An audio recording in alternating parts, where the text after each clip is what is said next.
Sir, ಈಗ ಮಂಡ್ಯದ್ದು ಬಹಳ ಚರ್ಚೆ ಆಗ್ತಾ ಇದೆ. ಮಂಡ್ಯ ಕ್ಷೇತ್ರ ಕುಮಾರಸ್ವಾಮಿ ಬರ್ತಾರಂತೆ. ನೀವ್ ಯಾವ ಅಭ್ಯರ್ಥಿ ರೆಡಿ ಮಾಡ್ಕೊಂಡಿದ್ದೀರಾ ಸರ್? ನಿಮ್ಗೇನ್ ಯಾಕೋ ನೀವೇ ಟೆನ್ಷನ್ ಅಲ್ಲಿ ಕಾಣ್ತಿರಲ್ಲ. ಇಲ್ಲ ಸರ್, ನಾವೇ ಟೆನ್ಷನ್. ಸಿಕ್ಕಾಪಟ್ಟೆ ಟೆನ್ಷನ್ ಇಲ್ಲಂಗೆ ಕಾಣ್ತಾರೆ ನೋಡಿದ್ರೆ. ಅಲ್ಲಪ್ಪ, ಈಗ ನಮ್ಗೇನ್ ಟೆನ್ಷನ್ ಇಲ್ಲ, ಮಂಡ್ಯದವ್ರಿಗೂ ಟೆನ್ಷನ್ ಇಲ್ಲ. ಮಂಡ್ಯ ಅಂದ್ರೆ ಇಂಡಿಯಾ ಅಂತಾರೆ. ಮಂಡ್ಯದಲ್ಲಿ ಸೌಂಡ್ ಇದ್ದೇ ಇರುತ್ತೆ. ನೀವು ಯಾವ ಚುನಾವಣೆ ಆದ್ರೂ ಮಂಡ್ಯ ಸೌಂಡು ಈ ರಾಜ್ಯದಲ್ಲಿ ಪ್ರಮುಖವಾಗಿ ಕಂಡೇ ಕಾಣುತ್ತೆ. ಸೊ ಅವ್ರ ಚುನಾವಣೆ ಅವ್ರು ಮಾಡಲಿ, ಅವ್ರು ಯಾರನ್ನ ಅಭ್ಯರ್ಥಿ ಆಗ್ತಾರೆ ಹಾಕ್ಲಿ. ನಮಗೆ ಅದ್ರ ಬಗ್ಗೆ ನಾನೇನು ಅದು ಪ್ರಸ್ತಾಪ ಅಥವಾ ಕೇಳೋವಂಥದ್ದು ಅವಶ್ಯಕತೆ ಇಲ್ಲ ಅಂತ ಅನ್ಕೊಂಡು. ಸರ್, ಒಂದು ಚರ್ಚೆ ನಡೀತಿದೆ ಸರ್, ಕಾಂಗ್ರೆಸ್ ಪಕ್ಷಕ್ಕೆ ಸುಮಲತಾ ಅವ್ರನ್ನ ಕರೆತರಬೇಕು ಅಂತ. ಆ ರೀತಿಯ ಪ್ರಸ್ತಾವನೆ ಕೆಪಿಸಿಸಿ ಮುಂದೆ ಏನಾದರೂ ಇದೆಯಾ ಸರ್? ಮೇಡಮ್ ಹೇಳಿರೋದು ನೋಡಿದ್ದೀನಿ, ಡಿಸ್ಕಸ್ ಮಾಡಿದ್ರು ಅಂತ ಹೇಳಿದ್ದಾರೆ. ನನಗೆ ಅಧ್ಯಕ್ಷರು ಗೊತ್ತಿಲ್ಲ, ಸಿದ್ದರಾಮಯ್ಯವ್ರಿಗೂ ಗೊತ್ತಿಲ್ಲ, ನನಗೂ ಗೊತ್ತಿಲ್ಲ. ಅವರು ನಮ್ಮ ಹತ್ರ ಮಾತಾಡಿಲ್ಲ. ನಾವು ಮೇಡಮ್ ಹತ್ರ ರಾಜಕೀಯ ವಿಚಾರ ಚರ್ಚೆ. ಮೊನ್ನೆನೂ ಸಹ ನಾನು ಯಾವುದೋ ಆಯುರ್ವೇದಿಕ್ ಹಾಸ್ಪಿಟಲ್ ಓಪನ್ ಬಂದಿದ್ರು. ಸೊ ಸುಮ್ಮನೆ ಜನರಲ್ ಆಗಿ ಮಾತಾಡಿದ್ವಿ, ರಾಜಕಾರಣ ಚರ್ಚೆ ಮಾಡಿಲ್ಲ. ಅದು ಯಾರ ಹತ್ರ ಮಾತಾಡಿದ್ದಾರೆ, ಯಾರು ಅವ್ರ ಹತ್ರ ಮಾತಾಡಿದ್ದಾರೆ ಮೇಡಮ್ಗೆ ಗೊತ್ತು. ನೀವು ಮೇಡಮ್ನೇ ಕೇಳಿ. ಒಂದ್ ವೇಳೆ ಬಂದ್ರೆ ಸ್ವಾಗತ ಮಾಡ್ತಾರ ಸರಿ, ಅವ್ರು ಹೇಳಿದಾರಲ್ಲ, ನಾನು ಬಿಜೆಪಿಯಿಂದನೇ ಅಭ್ಯರ್ಥಿ ಆಗ್ತಾ ಇದ್ದೀನಿ ಅಂತ ಹೇಳಿದ್ಮೇಲೆ ನಾನು ಸ್ವಾಗತ ಮಾಡೋ ಪ್ರಶ್ನೆ ಎಲ್ಲಿ ಬರುತ್ತೆ? ಕಾಂಗ್ರೆಸ್ ಅಭ್ಯರ್ಥಿ ಕೊರತೆ ಅಂತ ಹೇಳ್ತಾರೆ. ಯಾರು ಆಯ್ತು, ಚುನಾವಣೆ ಸ್ಟಾರ್ಟ್ ಆದಾಗ ಅಭ್ಯರ್ಥಿ ಘೋಷಣೆ ಮಾಡಿದಾಗ ಅವಾಗ ನೀವು ಸಮರ್ಥರು ಅಲ್ವೋ ಅಂತ ಹೇಳಿರಂತೆ ಬಿಡಿ. ಬಿಜೆಪಿ ಹೇಳ್ತಾರೆ ಸುಮಲತಾ ನಿಲ್ಬೇಕು ಅಂತಾರೆ ಬಿಜೆಪಿ ಅವರು. ಆಮೇಲೆ ಹೇಳ್ತಾರೆ ಕುಮಾರಸ್ವಾಮಿ ಲಕ್ಕಿ ಪ್ಲೇಸ್ ರಾಮನಗರ ಬರೋದು ಬೇಡ. ಆ ತರ ಒಂದು ಗೊಂದಲ ಇದೆ ಅನ್ಸುತ್ತಾ ಜೆಡಿಎಸ್? ಅವ್ರ ಗೊಂದಲ ಅವರೇ ಬಗೆಹರಿಸ್ಕೋಬೇಕಾದ್ರೆ ನಾನು ಬಗೆಹರಿಸಕ್ಕಾಗಲ್ಲ? ನನಗೆ ಅವಶ್ಯಕತೆ ಇದೆಯಾ? ಗೊಂದಲ ಇದೆ ಅನ್ಸುತ್ತೆ. ಏನು ಹೇಳಕ್ ಇಷ್ಟಪಡಲ್ಲ. ಅವ್ರವ್ರ ಸಮಸ್ಯೆನ ಅವ್ರವ್ರ ಬಗೆಹರಿಸ್ಕೋಬೇಕು. ಈಗ ಕುಮಾರಸ್ವಾಮಿ, ಜನತಾದಳ, ಬಿಜೆಪಿ ಒಂದಾಗಿದೆ. ಬಿಜೆಪಿನ ಒಂದು ಮಾಡೋದಕ್ಕೆ ಪಾಪ ಹರಸಾಹಸ ಮಾಡ್ತಾವ್ರೆ ಕುಮಾರಸ್ವಾಮಿ ಅವರು. ಸೋಮಣ್ಣನ್ ಕರೆಸಿದ್ರು, ಇನ್ನು ಯಾರ್ಯಾರನೋ ರಾಜ್ಯ ಮಟ್ಟದ ಕರೆಸಿದ್ರು, ಈಗ ಸಟ್ರನ್ನ ಕರ್ಸ್ಕೊಂಡವ್ರೆ.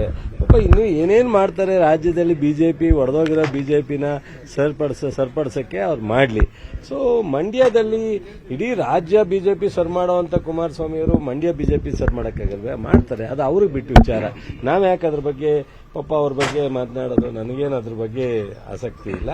ಬಟ್ ಯಾರನ್ನ ಬಿಜೆಪಿಗೆ ಕ್ಯಾಂಡಿಡೇಟ್ ಆಗ್ತಾರೋ, ಬಿಜೆಪಿ ಚಿಹ್ನೆಯಲ್ಲಿ ಅಥವಾ ಜೆಡಿಎಸ್ ಚಿಹ್ನೆಲ್ಲೇ ಕ್ಯಾಂಡಿಡೇಟ್ ಆಗ್ತಾರೋ ಅದ್ರ ಬಗ್ಗೆನೂ ನನಗೆ ಮಾಹಿತಿ ಇಲ್ಲ. ಅವ್ರ ತೀರ್ಮಾನ ಅವ್ರು ತಗೊಳ್ಳಿ. ಸುಮಲತಾ ಅವರು ನನಗೆ ತಿಳಿದಂಗೆ ಒಂದು ಗುಂಪು ಬಹಳ ಪ್ರಬಲವಾಗಿ ಮೊನ್ನೆ ಹೋಗಿ ಮೀಟಿಂಗ್ ಮಾಡಿದ್ದಾರೆ. ಅವರು ಯಾವ ಕಾರಣಕ್ಕೂ ನಾವು ಹಿಂದೆ ಸರಿಯೋ ಪ್ರಶ್ನೆ ಇಲ್ಲ. ನಾವು ಇಲ್ಲೇ ಕ್ಯಾಂಡಿಡೇಟ್ ಆಗೋದು ಮಂಡ್ಯದಲ್ಲಿ. ನಾನು ಬಿಜೆಪಿ ನನಗೆ ಕೊಡ್ತೀವಿ ಅಂತ ಪ್ರಾಮಿಸ್ ಮಾಡಿದ್ದಾರೆ. ಬಿಜೆಪಿಯಿಂದ ನನ್ನ ಕ್ಯಾಂಡಿಡೇಟ್ ಅಂತ ಹೇಳಿದ್ದಾರೆ. ಗುಡ್ ಲಕ್, ಒಳ್ಳೆದಾಗಲಿ. ಕಾಂಗ್ರೆಸ್ಗೆ ಪ್ರಬಲ ಅಭ್ಯರ್ಥಿ ಇದ್ದಾರೆ ಸರ್, ಹಿಂದೆ ಕೂಡ ಹೇಳಿದ್ರಿ ಪ್ರಬಲ ಅಭ್ಯರ್ಥಿ ಇದ್ದಾರೆ, ಸಮಯ ಬರಲಿ ಅವ್ರ ಹೆಸರನ್ನು ಘೋಷಣೆ ಮಾಡ್ತೀವಿ ಅಂತ. ಹೆಚ್ಚು ಕಡಿಮೆ ನಮ್ಮ ಶಾಸಕರೆಲ್ಲ ಒಂದು ಹಂತಕ್ಕೆ ತೀರ್ಮಾನ ಮಾಡಿ ಫೈನಲೈಸ್ ಮಾಡಿದ್ದೀವಿ. ನಮ್ಮ ಮುಖಂಡರುಗಳೆಲ್ಲ ಡಿಸ್ಕಸ್ ಮಾಡಿದ್ದೀವಿ. ಅಂತಿಮವಾಗಿ ಸಿದ್ದರಾಮಯ್ಯನವರು, ಡಿ ಕೆ ಶಿವಕುಮಾರ್, ಎಐಸಿಸಿ ತೀರ್ಮಾನ ಮಾಡಿ. ಕೊನೆಯದಾಗಿ ತಮ್ಮ ಆಪ್ತರು ನರೇಂದ್ರ ಸ್ವಾಮಿ ತಮ್ಮ ಆಪ್ತರಿಗೆ